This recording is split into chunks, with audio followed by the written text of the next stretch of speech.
Bonsoir à toutes et à tous. Effectivement, moi je vais décliner sur un aspect très pratique ce que nous avons vécu et ce que nous continuons sous d'autres formes peut-être à vivre à Nice, parce que ça n'aura échappé à personne que nous ne sommes pas dans une collectivité très favorable. Bon, et j'en dirai deux mots tout à l'heure parce que après le premier débat, on a effectivement dû faire face à des accusations qui étaient énormissimes à l'égard des candidats du nouveau Front populaire. À Nice, la première manifestation qui a été déclarée, et ça n'est pas sans intérêt, l'a été non pas par des associations connues nationales, et non pas non plus par le collectif que je défends habituellement, mais ce collectif qui est le collectif 06 pour une paix juste et durable entre Palestiniens et Israéliens est une déclinaison du collectif national, mais elle n'a pas de forme légale. Hein. C'est un cumul d'associations, de syndicats, qui est plus large d'ailleurs à Paris qu'il n'est à Nice, qui a rené un petit peu à l'initiative de France-Palestine 06 et du MRAP 06, qui a reconvoqué un certain nombre de participants et qui a donc pris le relais. Mais cette première manifestation, elle a été déclarée par deux jeunes femmes qui vont créer ensuite une association qui s'appelle de Nice à Gaza, et qui a été dans le feu de la presse. Elles n'y étaient peut-être pas pour rien non plus d'ailleurs, hein, parce qu'elles ont un petit peu utilisé ce marchepied. Mais ce qui était intéressant, c'est que cette première manifestation a été interdite. Elle a fait l'objet d'un premier arrêté de notre préfet. J'ouvre une petite parenthèse quand même, parce que notre préfet, c'est M. Moutou, bon, lequel venait de Montpellier. Et les camarades de Montpellier nous ont dit bon vent, on vous le donne, vous allez voir ce que vous allez voir, et on a vu ce qu'on a vu. Bon, hein, vous savez, c'est deux gifles et au lit, enfin bon, et le reste. Ce premier arrêté, il a été pris donc pour la première manifestation qui était le 21 octobre, et le tribunal administratif n'a pas suspendu cet arrêté. Alors que ces deux jeunes femmes, grosso modo, peut-être moins développées, peut-être moins juridiquement étoffées que ce qu'on aura pu faire après, mais bon, les raisons pour lesquelles elles demandaient la suspension étaient finalement à peu près la même chose, c'est-à-dire nous demandons la paix, nous ne sommes pas dans la provocation à la haine, etc. Il n'y a pas de supposé possible de risque, etc. Et le tribunal administratif n'a pas suspendu. Elles sont allées devant le Conseil d'État, et le Conseil d'État a confirmé. On en était là quand nous avons pris le relais des déclarations de manifestation. Et nous avons donc déclaré au nom du MRAP et au nom de France-Palestine 06 les manifestations qui s'en sont suivies et qui ont toutes, pendant 10 semaines, fait l'objet d'arrêtés systématiques pris par M. Moutou. Alors, la particularité, c'est que vous savez que pour déclarer une manifestation, vous le savez bien sûr, il faut le faire dans un certain délai. Donc, nous avons fait les déclarations dans les délais, avec systématiquement repris les motifs de cette mobilisation, sans oublier jamais la libération des otages. On y a rajouté après les prisonniers palestiniens, mais on avait décliné tout ce que demandait le collectif national. Et on s'est donc présenté pour la première fois, après cet échec de ces deux jeunes femmes, on s'est présenté au tribunal administratif et j'ai élu domicile tous les samedis pendant 10 semaines. Voilà. Alors, la particularité du préfet, c'est qu'en réalité, il prenait cet arrêté dans des limites extrêmement tardives. C'est-à-dire qu'on avait jeudi soir, pour la manifestation du samedi, l'arrêté d'interdiction qui nous mobilisait donc tout le vendredi et qui mobilisait le tribunal administratif avec son président délégué tous les samedis matins vers 11h, midi, 1h, 2h. Bon. Nous déposions notre requête. Quand je dis notre requête, c'est ma consoeur pour la LDH, puisque la LDH a systématiquement attaqué les arrêtés à nos côtés, et moi pour le MRAP et France-Palestine. évidemment sur des demandes d'argumentation que vous connaissez parfaitement, le droit fondamental à la réunion, le droit d'expression évidemment, la manière dont les choses se passaient de façon extrêmement correcte, mais dans un premier temps, ça m'a valu d'ailleurs quelques mots d'oiseau de nos deux jeunes dames qui, depuis, ont rejoint d'ailleurs au travers de leur association le collectif, mais quand elles m'ont entendu dire que nous, on n'était pas tout à fait pareil que deux individualités, parce que nous étions quand même des associations nationales connues, avec une envergure telle que nous étions en capacité d'assumer notre propre service d'ordre. Et c'est vrai que j'ai un peu pilonné là-dessus, donc comment, mais tu as osé dire que finalement on n'était pas capable de. J'ai dit, bah, stop, moi je veux juste qu'on suspende cet arrêté et on doit apporter la preuve qu'on est en capacité d'assurer la sécurité. Pourquoi? Parce que les raisons de cet arrêté qui était pris dans des formes systématiquement identiques pendant toutes ces semaines. Hein. C'est-à-dire, bien sûr, la suspicion de ce que pourrait se développer un trouble à l'ordre public, c'est-à-dire que ça n'est pas l'ordre public qui a été constaté au fil du temps, mais qui pouvait se développer par la suite, donc une suspicion d'ordre public futur. Et puis surtout, M. Moutou a sur toutes les radios et sur tous les plateaux télé, venu dire que, en réalité, disait-il, sous couvert de mobilisation pour la paix, en réalité, vous êtes une expression de haine envers les autres. Et c'est ce qu'il reprenait dans un mémoire qu'il produisait exactement 1 heure ou 2 au mieux avant l'audience, en déclinant plusieurs choses. En déclinant effectivement le fait que nous avions taclé, et je continue d'ailleurs, le maire Estrosi, je vous dirai pourquoi après, voilà ce qu'il nous dit par exemple. Il est nécessaire de rappeler d'une part l'esprit revendicatif à l'endroit du maire de Nice. Je faisais des conférences communes hein, sur des chaînes en lien avec Israël, bon très bien, et du chef de l'État, M. Macron d'ailleurs, au cours des manifestations pro-palestiniennes. Au regard du contexte actuel dont on nous dit que c'est nous qui l'importons quand même, hein, je veux dire, vous importez le conflit en France, bien. Il est démontré que cet esprit revendicatif, ainsi que les différents appels à contestation qui y sont délivrés, catalysent une expression de haine envers les autres. Donc nous sommes responsables d'une provocation à la haine. Ensuite de cela, il analysait systématiquement les mots d'ordre. Les mots d'ordre qu'il repérait. Du coup, je me suis fait grand reporter, hein, parce que je me suis dit, là, il faut apporter à chaque fois la preuve d'eux. Donc on avait des photos des manifestations, des photos des panneaux qui étaient arborés par les uns les autres, dont celui-ci, halte au massacre et à tous les terrorismes islamistes et sionistes. Bon, on ne peut pas venir nous dire quoi que ce soit. C'est pas des panneaux qui ont été faits par nous, hein, mais bon. Évidemment, les banderoles pour le cessez-le-feu.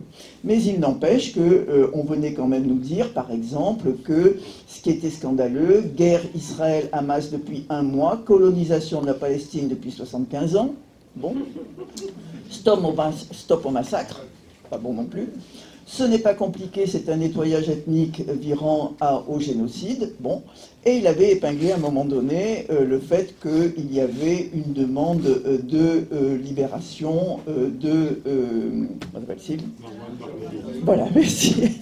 Donc, bon, alors, le tribunal administratif, d'ailleurs, a immédiatement analysé la chose, au regard aussi de ce qu'on nous imputait, le fait que les attaques contre la communauté juive sur Nice augmentaient.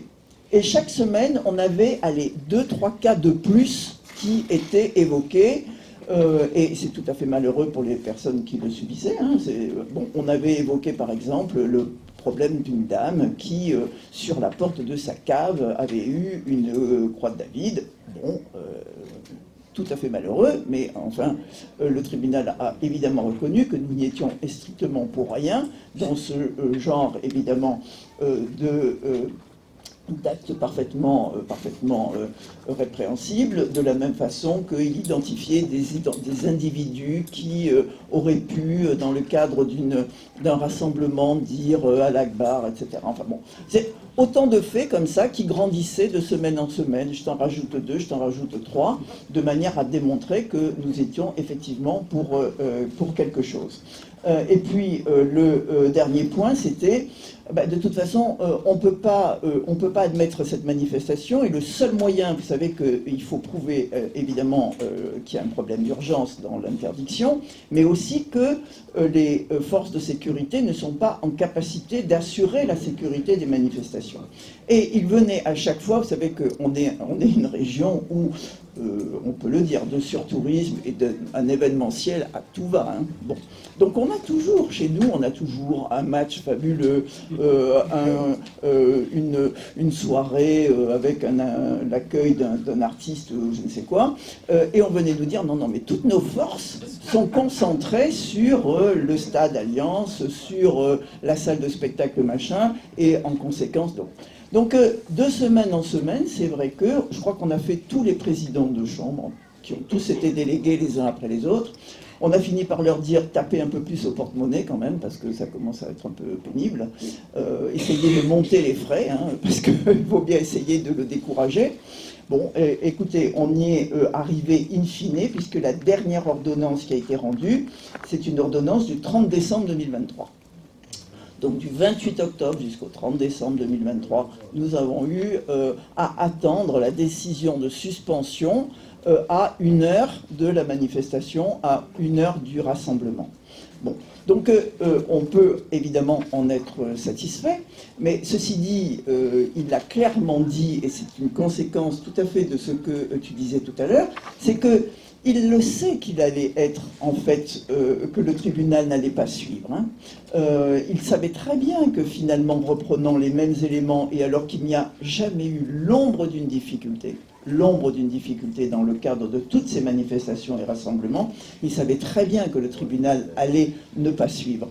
Mais il disait, à qui voulait bien l'entendre, de toute façon, j'ai fait le job, parce que du coup, il y a moins de participation. Du coup, les personnes, elles ne sont pas sûres que ça va... Il y a un doute. Elles ne sont pas sûres que ça va être finalement annulé, que la suspension va être faite, et qu'en conséquence, ils hésitent. Et puis, c'est des personnes qui peuvent aussi s'estimer un petit peu vulnérables quand même, hein, un petit peu en difficulté, avec un risque quand même éventuellement d'interpellation ou à tout le moins de vérification d'identité. Donc effectivement, pendant un temps, on a eu ce contre-coup qui était le nombre de personnes qui prenaient le risque, entre guillemets, mais dans la tête c'est un risque, hein, de venir. Depuis effectivement que ça ne l'est plus, la mobilisation, comme arrangé, j'ai appris avec bonheur que vous étiez là tous les samedis, nous aussi on est là tous les samedis. Bon. Voilà, je pense que ce qui a été aussi relevé, je ne sais pas si c'est bien de dire ça d'ailleurs, parce que quelque part on se cale dans une espèce de moule qui fait qu'on dit on fait de la sécurité, on a un service d'ordre qui est au top, on a acheté les bandeaux service d'ordre pour qu'on soit bien identifié, on vérifie les slogans, on fait une liste de slogans qui est entre guillemets avalisée par le collectif, mais on a toujours des paroles qui sont des paroles libres, donc on est là en alerte finalement chaque fois en disant mon Dieu, mais s'il y a une interprétation à l'envers d'un slogan qu'on n'a pas donné, qu'est-ce que ça va faire, est-ce qu'on va risquer encore une interdiction? Donc c'est même si le paysage est quand même beaucoup plus clair maintenant, il n'empêche que c'est une pression qui est une pression compliquée. J'avais relevé aussi, pour vous dire que le problème de la liberté d'expression, c'est un problème qui est quand même particulier, et peut-être que certains ont vu cette ordonnance qui a été rendue à Rouen, qui est en matière de liberté d'expression d'une certaine manière, mais qui vous permet peut-être d'évaluer le fait que c'est pas parce qu'on évoque la liberté d'expression qu'immédiatement on gagne. Il y a des situations qui sont compliquées dans un domaine, au contraire, où on voudrait quelque part qu'elles ne le soient pas, mais j'y reviendrai peut-être tout à l'heure avec le problème de l'état de droit. Vous avez peut-être entendu ce dossier qui était une réunion dans un bar d'un groupe d'extrême droite et qui avait, pour inviter les gens à y venir, mis dans leur invitation le slogan « Ausländer raus », ce qui veut quand même dire les étrangers dehors, et qui était repris dans un slogan nazi qui avait été repris dans une chanson un petit peu plus populaire. Et là, très curieusement, le tribunal, qui est saisi par cette association sur le motif de la liberté d'expression, liberté de réunion et liberté d'expression aussi, force le tribunal à venir dire des choses qui, au demeurant,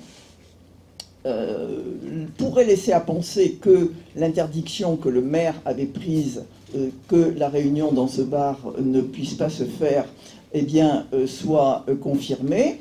Le tribunal dit, quelle que soit la qualification juridique qu'elle peut recevoir, la formule utilisée par l'association pour organiser sa soirée revêt toutefois un aspect délibérément fortement polémique, et de ce seul fait est de nature, à quelques heures de la fin de la campagne du premier tour des élections législatives, engendrant un niveau de tension élevé, à créer des troubles sous la forme de contre-manifestations, de rassemblements et d'actions diverses aux abords de ce fameux bar. Il résulte de l'instruction qu'une réunion organisée par une personnalité d'un parti prévue concomitamment en soirée en question à proximité pourrait provoquer effectivement des troubles. Il apparaît cependant que rien ne laisse présumer que la soirée se tienne en dehors du bar untel, sauf à des participants se trouvant massés d'aller à l'extérieur. Et il semble, donc le tribunal vient de nous dire que ce que vous dites, alors d'accord, c'est carrément une possibilité que même l'aspect pénal de la chose soit envisagé, hein, comme un concours, un appel effectivement à la haine, mais vous supputez là aussi des troubles qui finalement vont être limités par le fait qu'au-delà de l'interdiction de la réunion, le maire avait pris une interdiction sur le périmètre qui entourait le fameux bar. Donc, pourquoi je prends cet exemple-là? Parce que quand on parle liberté d'expression, on peut être tenté, et on le fait bien volontiers, hein, que lorsque c'est une expression dont nous estimons qu'elle est raciste, xénophobe, et qu'elle entraîne effectivement des considérations d'appel à la haine, on est attentif à ce qu'un tribunal va dire, et on nous rappelle un certain nombre de principes. Alors je dis ça parce que dans le cadre de la campagne, et heureusement effectivement vous l'avez souligné tous, on est un peu soulagé des résultats de cette campagne, mais on a eu à faire face à des invectives absolument hallucinantes, et le journaliste qui prenait la parole tout à l'heure l'a indiqué. Il y avait parmi les candidats du Nouveau Front Populaire des personnes affiliées à différents partis, dont la France Insoumise, et en conséquence de quoi, chaque plateau, chaque interview commençait par est-ce que vous reconnaissez que le Hamas est terroriste? Est-ce que qu'est-ce que vous dites, puisque de toute façon vous avez finalement une démarche qui est une démarche antisémite, etc. Et bon, à un moment donné, on avait l'impression qu'il n'y avait pas de réponse d'une grande fermeté. Et dans la préparation que nous avions collectivement, puisque en dehors de ma profession, j'ai un mouvement citoyen sur Nice que nous animons, soutenu par les forces de progrès, mais qui est sur un plan municipal, mais il n'empêche que nous soutenions ces candidats. Et à un moment donné, il a été quand même dit, on ne peut plus même supporter le fait d'être traité d'antisémite, à un moment. Donc on a dit à ces candidats, écoutez, ne plus le supporter, ça veut dire taper le poing sur la table. C'est-à-dire que si quelqu'un vous dit, vous êtes antisémite, stop, vous arrêtez de dire ça, parce que sinon on déclenche immédiatement une plainte et qui est une plainte en injure publique ou en diffamation. Et je dois dire que ça a assez marché, puisque un des candidats qui s'était vu tout d'un coup invectivé de la sorte sur un plateau de notre Nice Matin a eu cette réaction, de sorte que au débat d'après, on a évité la question. Je veux dire qu'il y a un moment où il faut aussi menacer de la plainte qui peut être déposée, d'autant que notre maire avait envoyé un tweet en disant qu'il ne supportait pas qu'il n'y ait pas de candidat à l'encontre à la fois de M. Ciotti, puisque celui-ci a rallié le Rassemblement national, comme vous le savez, et à la fois du candidat de la France insoumise, porteur du bagage de l'antisémitisme. Vous voyez la formule qui avait été prise pour essayer peut-être d'échapper à une possible qualification pénale. Bon, on n'a pas encore pris la décision, mais je veux dire, c'est quand même assez hallucinant d'être sur un terrain de la défensive qui ne marche pas forcément et qui doit être sur le terrain de l'offensive à un moment donné. Hein. Je veux dire qu'à un moment, il faut vraiment taper le poing sur la table. Ce que nous vivons là maintenant, alors que nous avons réglé le problème administratif de la suspension de nos manifestations ou rassemblements, on voit doucement partir sur le problème de la pression pénale. Je m'explique. Je vous ai dit tout à l'heure qu'on avait effectivement un autre problème sur la ville de Nice. Sur la ville de Nice, nous avons au fronton de la mairie, qui est un bâtiment public quand même, on avait, parce que ça a légèrement changé depuis que j'ai interpellé le préfet, c'est pas pour ça que ça a suffisamment changé, mais nous avions au fronton de la mairie de Nice 7 drapeaux israéliens, 7 drapeaux français, 7 drapeaux européens. 7.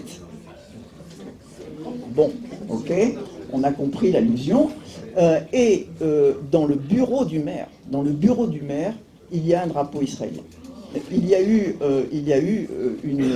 un recours qui a été fait par la nouvelle association dont je vous ai parlé tout à l'heure, qui est un recours qui a été retoqué sur l'urgence, mais qui est au fond, et on verra bien quand est-ce que ça reviendra.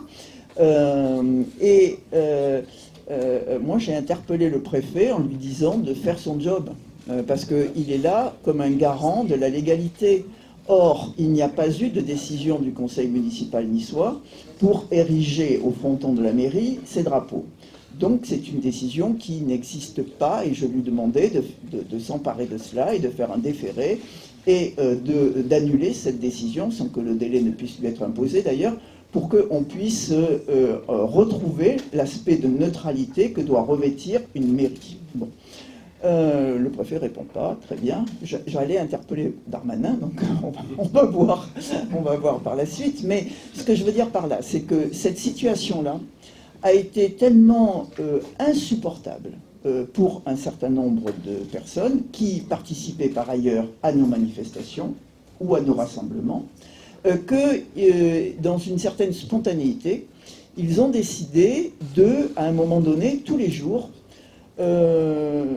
manifester devant la mairie avec un discours descendez les drapeaux et c'est vrai qu'à un moment donné ils ont décalé un peu l'horaire, ce qui fait que les commerçants qui étaient évidemment devant la mairie étaient gênés et ont effectivement interpellé aussi les forces de police et essayé d'interpeller le préfet également pour que ces rassemblements spontané et court dans le temps en fait, mais réitéré, comme réitéré presque chaque jour à un moment donné, puisse être stoppé. Finalement, on a fait une espèce de bandeau d'avocats entre les manifestants et les forces de police en disant bon, on regarde ce qui se passe et vous ne pouvez pas tout à fait faire n'importe quoi. Donc résultat, il y a eu un laisser-faire. Mais on a eu des gens qui ont été convoqués. Donc vous voyez, on passe sur un aspect qui est un aspect de pression pénale. en disant ben, vous n'êtes pas sans savoir que vous êtes en train... Alors, on n'a pas expulsé par la force, mais on les convoque en audition libre au commissariat. À la demande des militants et souvent des jeunes participants pour leur expliquer la manière dont ils devaient se comporter, la manière dont ils devaient évidemment appeler immédiatement quelqu'un pour ne jamais aller à une audition seul. Hein. Et donc, on a eu déjà 3 personnes, dont la jeune femme qui avait déclaré la première, là, qui s'est présentée au commissariat avec un joli petit voile rouge et un kéfier. Ça a un peu énervé le policier, mais qui au demeurant a été relativement correct. Bon, il disait oh mais il m'a astiqué un petit peu plus que les autres. Oui, mais enfin. Voilà. Bon, enfin, toujours est-il que les personnes étaient à la fois préparées, puisqu'ils étaient recherchés comme organisateurs d'un rassemblement spontané, non déclaré et donc non autorisé. J'ouvre une petite parenthèse parce que moi-même, vous voyez, je fais ce qu'il ne faut pas faire, c'est-à-dire qu'on dit liberté de réunion, on dit liberté d'expression, et nous-mêmes, on se dit elle n'est pas interdite. Mais non, en fin de compte, c'est autorisé et l'interdiction arrive après, donc il ne faut pas renverser la vapeur, et presque des fois on le fait nous-mêmes. Donc et on a fait un peu d'éduc-pop, quoi, hein, avec tous les militants qui le voulaient, tous les participants qui le voulaient, en expliquant ce que pouvaient faire les forces de police, ce qu'elles ne pouvaient pas faire, comment il fallait évidemment répondre. Ce ne sont pas des organisateurs, ils ont relayé un certain nombre de choses, ils ont le droit de demander à ce que ces drapeaux soient descendus, ils le font avec beaucoup de calme d'ailleurs, et avec des interventions verbales qui sont tout à fait sans difficulté. Il continue à le faire un petit peu là maintenant, mais ce que je veux vous dire, c'est que on est passé quand même à une certaine pression qui est de l'ordre de l'envie de faire peur en réalité, hein, puisque ces jeunes gens et cette jeune femme là, bon, ils se demandent quand même ce qui va leur tomber sur le nez. On a beau leur dire, bah, finalement pas grand-chose à l'arrivée. En fait, il ne va pas se passer grand-chose à l'arrivée, mais ça se sait. Et puis, on nous a alerté de ce qu'il y a y avoir d'autres convocations, etc., etc. Dans le cadre de cette campagne et du débat qu'on a essayé, enfin pas du débat, mais d'expliquer ce que pouvait être le programme de l'extrême droite et du député réélu, malheureusement, qui est M. Ciotti, de très peu d'ailleurs, si on n'avait pas mis un troisième candidat face à lui, il y avait des chances. Enfin, ça, c'est une autre responsabilité. Ce qui était pointé à chaque fois, puisque vous êtes en train de vous poser la question, l'arme du droit, qu'est-ce que c'est l'arme du droit? Effectivement, l'arme du droit, c'est un outil, et il ne faut pas hésiter à le faire valoir. Et en face, il voudrait bien que cet outil devienne totalement inutile. Parce qu'en réalité, ce qu'ils mettent en cause, c'est le concept même d'état de droit. À l'occasion de 2015, à l'occasion des attentats, à l'occasion du Covid, à l'occasion de tout ce qu'on veut, on a un certain nombre donc, de représentants, et particulièrement droite et extrême droite, qui viennent nous dire, vous voyez bien que le droit ne peut pas répondre à des situations qui sont des situations de plus en plus dangereuses pour la France. Et donc, en matière de sécurité, il faut écarter le droit. Il faut donner la possibilité, finalement, de s'écarter d'un certain nombre de concepts et un certain nombre de droits nationaux et internationaux, en tout cas, des droits reconnus par la Constitution et reconnus par nos engagements internationaux, et il faut évidemment sortir de la CEDH, il faut, et en réalité, le gouvernement des juges, on entend aussi M. Ciotti dire c'est un hold-up quand le Conseil constitutionnel vient donner une parole qui peut être celle qu'on attend. Bon, je veux dire par là qu'il faut être extrêmement vigilant, parce que finalement, c'est pas si solide que ça, hein. Donc, il faut faire en sorte que ce que nous disons être des droits, qui sont des droits fondamentaux, constitutionnellement reconnus, et qui doivent s'élargir aux droits de l'homme les plus... c'est le cas déjà, hein, beaucoup de droits sont rentrés dans, heureusement, notre boîte à outils, mais il faut y veiller, il faut les mettre en évidence chaque fois qu'on le peut, et je finirai simplement là-dessus, c'est que tout cela ne peut être possible que si, à mon sens, hein, les citoyens, les citoyennes qui se sont emparés quand même de l'espoir qui avait été, qui s'est formé, continuent à être mobilisés et comprennent le fait qu'il faut faire vivre, il faut vivre les droits, il faut les faire vivre, et localement, effectivement, au travers de ce que moi j'appelle des assemblées de quartier, pourquoi pas, mais en tout cas faire en sorte que tous ceux qui ont compris quel était le danger auquel on a pour l'instant peut-être échappé, eh bien, puissent être maintenus forts pour l'avenir. Voilà.